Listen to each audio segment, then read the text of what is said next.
for them, and how specifically my tablet fell asleep. I actually prepared notes this time. The patent that I'm specifically talking about for curing AIDS actually only involves like, what was it, one injection. The name's a little bit ridiculous. Tetrasilver tetroxide molecular crystal devices is what they want to call it. Other names you might have heard that go by that are colloidal silver, which is just nanoparticles of silver, real small, like microscopic chunks of silver, literally suspended in like a deionized or distilled water, and then, I mean, it's antiviral. Ancient people know that a lot of different rare metals and not so rare metals can kill viruses, as well as block neurons from firing in the brain. Lead. Good at you, Romans. I think the greatest part about this patent was its first documentations are in November of 1983, and if we travel over to a different patent called 464773A, actually sorry, that's 3 sevens and then a 3A, it is the continuous production of retroviruses from patients with AIDS and pre-AIDS, and it starts in 1984. So they originally looked for a way to create more of this, and they basically would try to figure out how to insert it into the cell and let it replicate without completely destroying the cell or the host and killing the host. That way it could spread. Because autoimmune viruses usually kind of destroy their hosts, hence autoimmune, being that it attacks your immune system and then everything else, which is then allowing you to die if you know simple shit like common cold. Wow, where am I? Reading. No, my controller. None of my controllers are charged. I have 3, but they're all dying. It's great. It's cool. So this broadcast may not actually go very long, which kind of sucks because I wanted to talk about some other patents too, like Ebola, and how it is patented and basically was created by, they found it in bats, bat shit and stuff like that. God, I gotta find another controller. And made it in a lab transferable to humans, which was called Ebola. Regular Ebola is not so contagious. Oh god, I gotta recall these frigates. Looks like I'm gonna be repairing ships for a little while.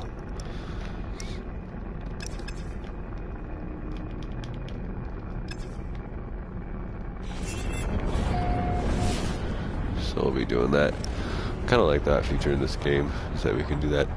But I've been hearing a lot about these crazy Ebola outbreaks, and from what I've been staring, I mean, these patents are huge documents if you really want to look at them, and it's really easy to look them up. So obviously I'll include them in the descriptions after I edit these videos later on. Not the video itself, but the description of the video. I always keep these raw. Basically, you may have heard of the name Rockefeller.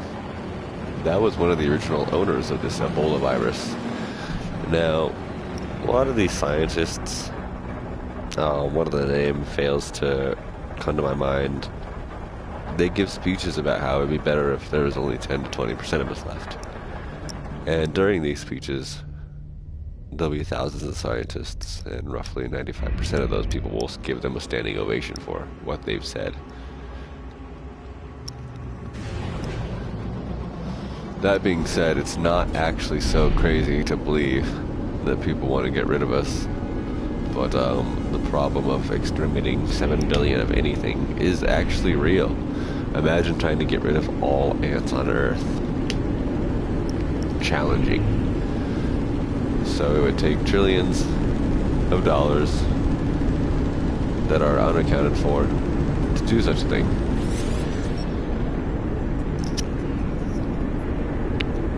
You could look it up on Suspicious Observer's Ben Davidson's channel. He actually brings up a good point about how we're missing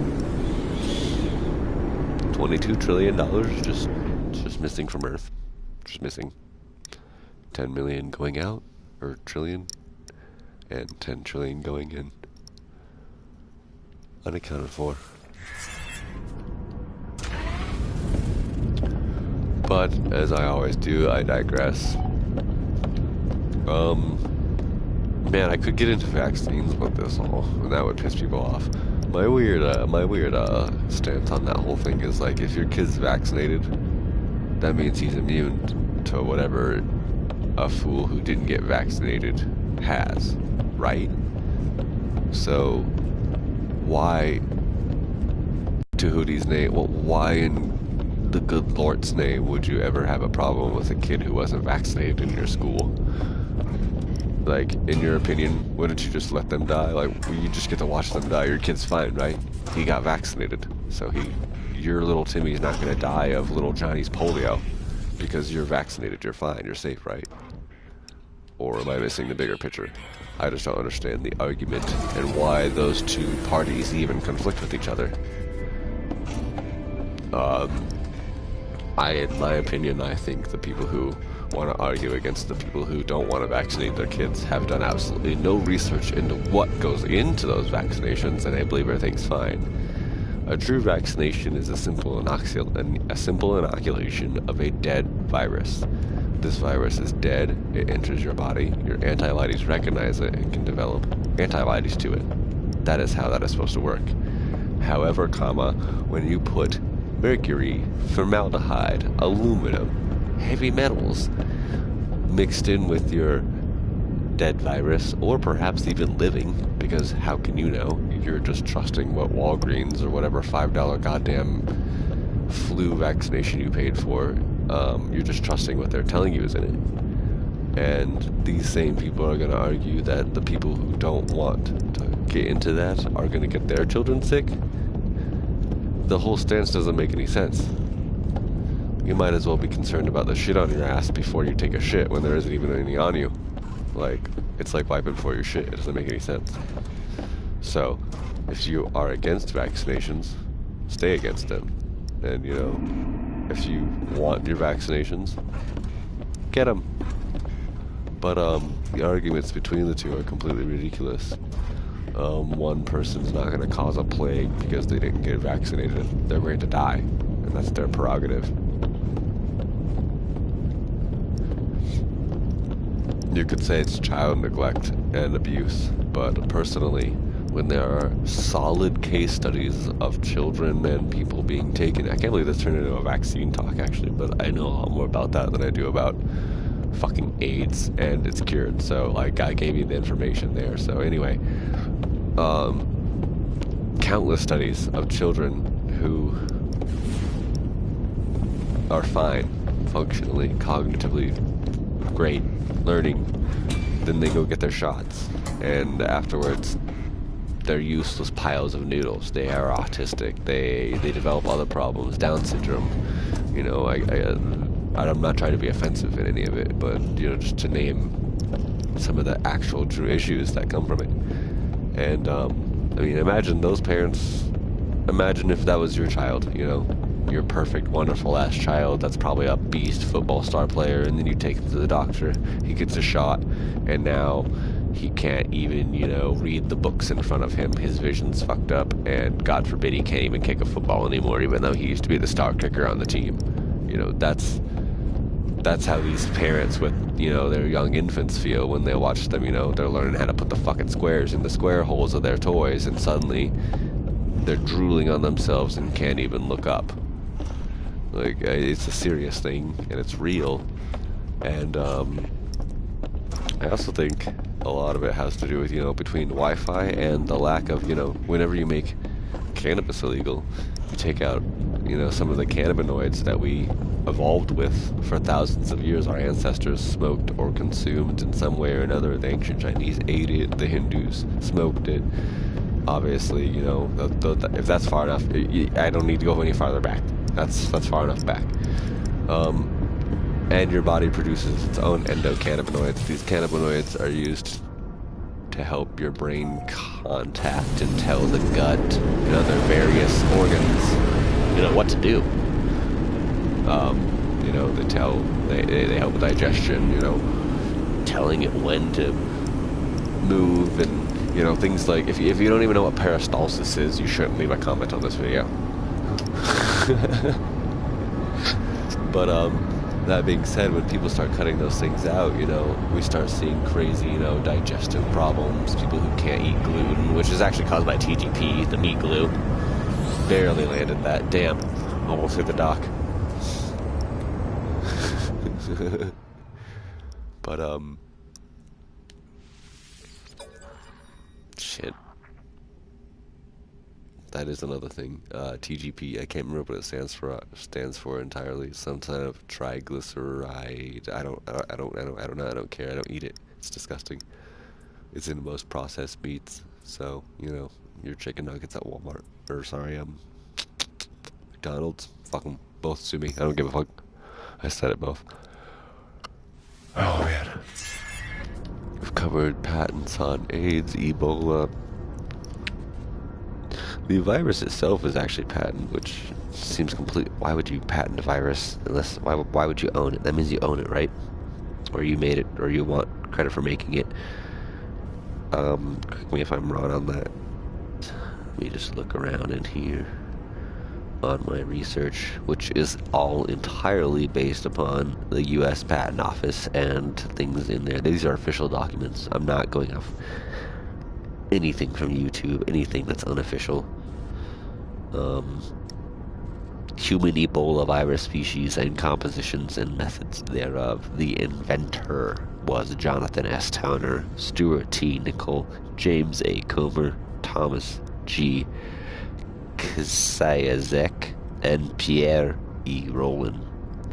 They all worked together under the Department of Health and Human Services and the Centers of Disease Control and Prevention to create this virus. Otherwise, it would simply say that they discovered it. A discoverer is not an inventor. That's why the words are completely different and have different definitions.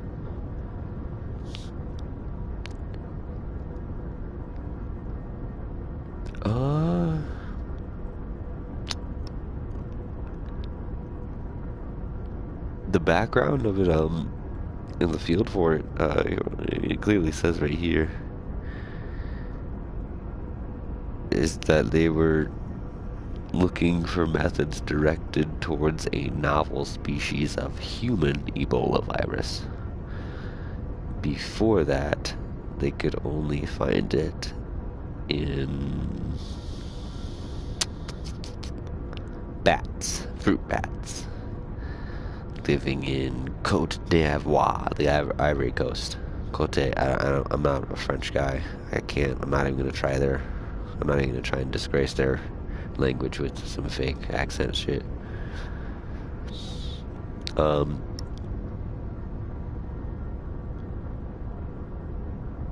Yeah. The fatality was 90%, and that impressed them. I could get into this more, but they basically used an RNA method, which is how RNA can rewrite DNA. It's a virus that can inject its own RNA, which is very similar to DNA, and so it sits between two strands of DNA, and it's read like a computer reads a disk. So whatever that part of the RNA says, it'll be read fine too.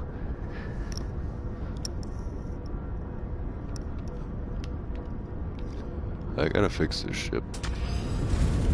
I can't believe I have viewers. You guys are listening to some shit that's gonna get me probably banned from YouTube forever. But, that'll be fun. I guess while we're talking about patents, some other interesting patents that you could also look up would be, they have some on, not just controlling hurricanes, but like, making them more severe or less severe. The one for controlling them via sound, which I found was really interesting, by Andrew Waxmansky, is just US 200-300-85296A1. That's US 200-300-85296A1. And I mean, that'll pull up he's got really cool diagrams and everything that explain the exact megahertz hertz, actually. It's just 100 to 2000 hertz frequency they project that into the sky, and they can control these fucking tornadoes. Again, I'm not here to explain all the science. I'm more here to just bring it to light and to tell you, hey, this is possible. Here's the proof. You don't have to believe me. Go look at it yourself, because it's more eye-opening when you actually see it yourself than as opposed to listening to some jackass you don't know talk about it.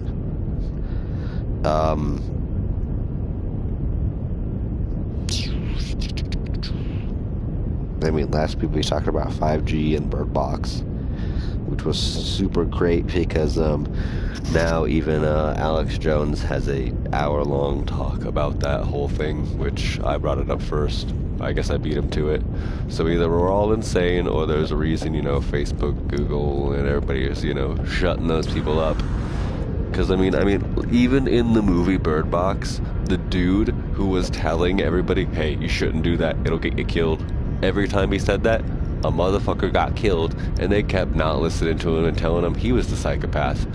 And the Asian guy, whenever he's like, oh, we can see him on the cameras, I'll try it like that. Guess what happened to that motherfucker? And the dude with the shotgun, the bald guy, he was like, nah, dog, don't look at the cameras, you'll still die. And that motherfucker died when he looked at the cameras. So it was kind of an interesting, I feel like that character was a metaphor for the whole story. And that they're kind of making fun of us people who are willing to go out of our way to kind of tell the rest of the population, like, hey, some shit's going on. It sounds crazy. I don't want it to be true, but here's the information. And when those people get silenced, people still die. And that's the whole goal. Oh shit. I literally died yesterday on a spacewalk repairing a frigate. So if you're playing No Man's Sky, don't fall off your ship while repairing it. Cool, I don't even have enough fucking materials to fix this ship. Great. Well, I guess we go gather them. Yeah, I made some dumb ballsy jump and missed, and I fell down there. Oh god, just like this. No. Nice, I didn't live stream. Cool. Fuck. So, they make it pretty quick for you, but in real life, I might have been able to grab onto that freighter if my jetpack's been working. Maybe they'll fix that in a later update. But cool, yeah, now I died on live stream in fucking No Man's Sky, which is pretty hard to do. It's not that hard of a game. This is my UNSC Amethyst. I found a $17 million ship just chilling on a planet. Some poor bastard reptilian died. And I have yet to fix all of it, but I cleared up the radiation leaks at least. We've been staying in my 4-planet system for quite some time. Pretty much since I restarted playing. I picked up a frigate and own it, and then freighter, and then recruited a frigate and a mining vessel and a supply ship. And they're my small 4-man fleet. Ship fleet. 4-man. Jeez. Good talks. Yeah, this should seem more like a gaming stream than anything. All the information is hidden. For yours and our convenience. That way, hopefully, it just stays on YouTube a little longer. It's no fun when that shit gets pulled. So here's my fleet. These are all my guys. They work for me. Damn good crew. They get fucked up a lot. I fix them, and then I send them back out into it. And that's pretty much No Man's Sky, like, from my aspect of how I play it, is... and you slowly could just, there's a weird glitch actually in the game too. If you take your ship to a base, you can trade it in, like, especially if your trade-in value is worth more than the other ship, you can get their ship for free. And so, do it, and then go back to your ship that you just traded in and talk to the guy, and you'll notice that it says buy for 0 units. So you can actually get your ship back after you trade it in. So, that's how I have like 6 or 8 ships, because they're free. I'm sure they're going to fix that bug eventually, especially if more people keep talking about it or teach you how to get free ships. But yeah, that's a fun thing to do if you're trying to get a bunch of ships once you have a freighter. Land, bitch, land.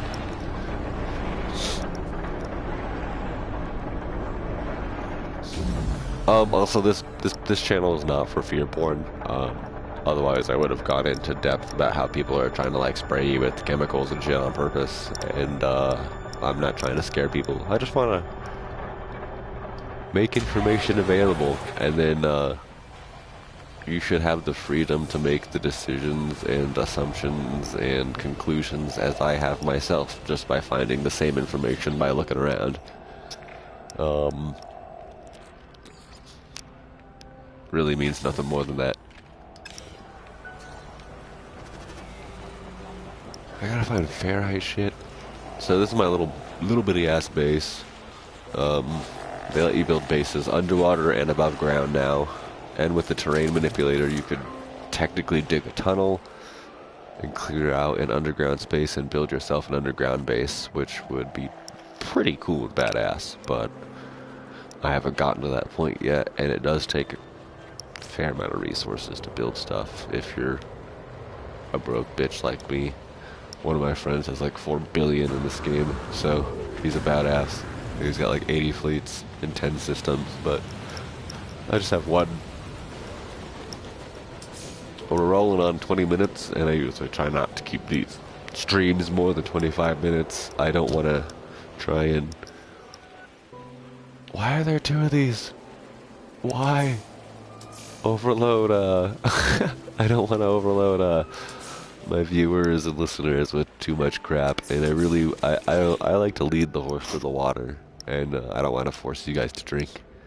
So it's just more putting out the ideas and making people think, because even if you write this all off as crazy, there might be 20 days later where you're just like, I wonder.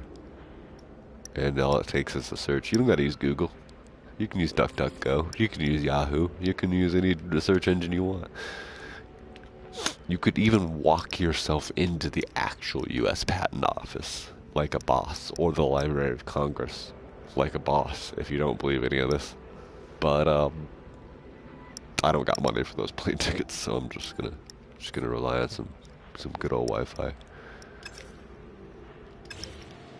I like these little refineries. They're pretty cool. And the fact that you can summon your ship anywhere now, because that was a huge problem in the first version. Like, if you walked too far away from your ship, God, it took forever to get back.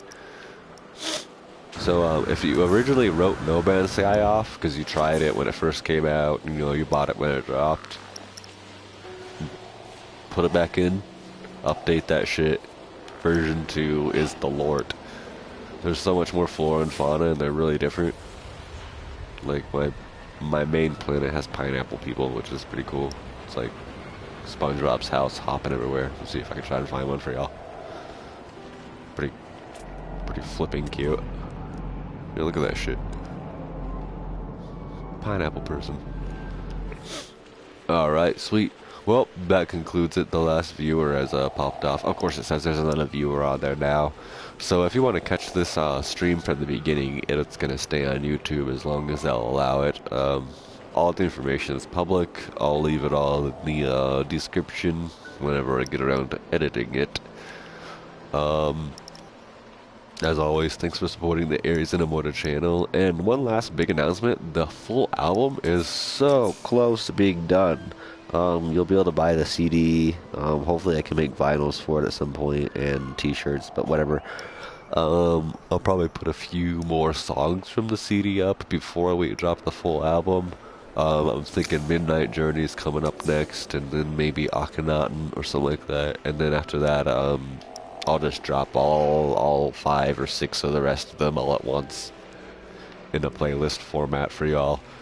But we're pretty much down to recording. I got 1 verse left and then 1 more song to record, and everything else is mixed and mastered, so pretty excited for that. Alright, this has been another Ares.inamorta Conspiracy Sunday broadcast, talking about how AIDS has been cured roughly since the 80s, but officially since 1995, 96, when the patent was. That's 567. Oh god, here it is. Hold on. Hold up. I don't want to get this wrong, because then you all roast me in the comments. Cool, there's a storm incoming.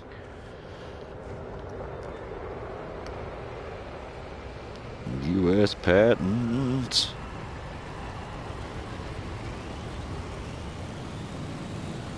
It's even in my auto thing because I type it so much. 567 6977. Sorry I had to wait that long for that. Anyway, I guess I'm gonna go get some fucking shit. Some pure ferrite. Some other fun crap. Thanks for tuning into the Ares.inamorta channel. If you want to watch me on OSRS, that's Old School RuneScape, I actually do Twitch there. And then I do all my other No Man's Sky and PS4 games will be on YouTube. And the computer games will be on Twitch. Or if there's a tablet game ever. So, Ultimate Epic Battle Simulator. I'm going to do a few of those here soon. Check them out. We're rolling on 30 minutes, which is way too long now. So, once again, I'm finally actually signing out. This is the Ares.inamorta channel. Thanks for tuning in, and stay tuned because we got some tracks about to drop this week.